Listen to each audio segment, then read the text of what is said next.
calendar process involves a number of people. First, we put together a calendar committee, which is composed of teachers, administrators, parents. It's got students from the junior high school student council and the high school student council, and also our student representative to the board.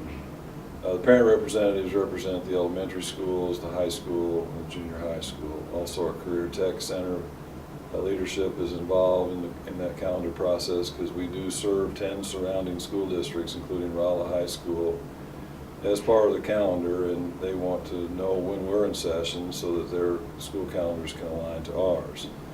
The calendar is also driven by state statute, and now the state statute has changed. It calls for a minimum of 1,044 hours of school attendance. So with that in place, and given that our community has input on the calendar, we've typically heard that they'd like to start as late as they possibly can in August. We try to accommodate that, but also understand all our buildings are air conditioned, so the issue of heat doesn't really come into play unless we have outside activities, programming that have practices outside, such as band and sports that start in the fall.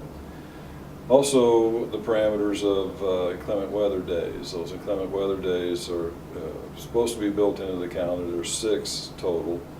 Historically, we've put 2 in the calendar, meaning that they're embedded within the regular calendar, and those have been Martin Luther King and President's Day, and then 4 at the end. And the statute calls for the makeup of those days to go to 10. So, for example, if we were to use all 6 of those days, 7 doesn't need to be made up, 8 would be made up, 9 is not made up, 10 you make up, and then after 10, you no longer have to make up inclement weather days. But with the 1,044-hour minimum calendar, we have a 169-day teacher contract, 185-day teacher contract, and that equates to 169 days of student attendance. Now, also, the variables of spring break.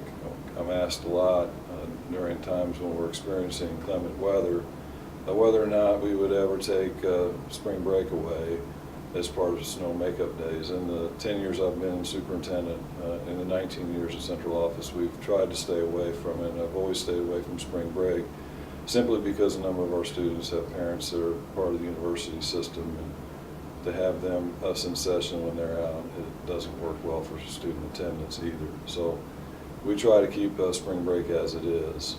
So starting in August, ending by Memorial Day, so we can get summer school underway the first part of June. We have a 4-week summer school that ends right before the 4th of July. Getting schools ready for the beginning of school, putting in the inclement weather days. There really isn't a lot of wiggle room for that calendar to move much.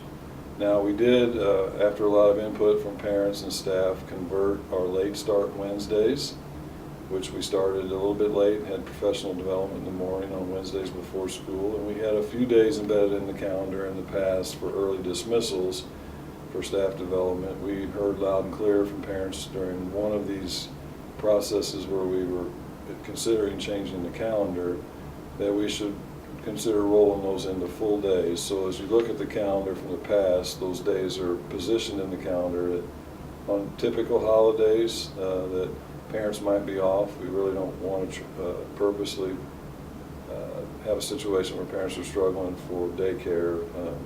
So we position some of those staff development days, like Veterans Day, et cetera, where the staff is here but the students are off because their parents might be off.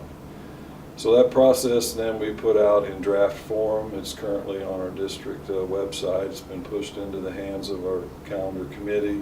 They then in turn reach out to all our constituents. We take that feedback, come back together, and try to have a recommendation to the Board of Education in January of each year. So in this particular case, I think it's the January 13th or 17th board meetings in that time frame. That gives the sending schools ample time to adjust their calendars and for career tech planning.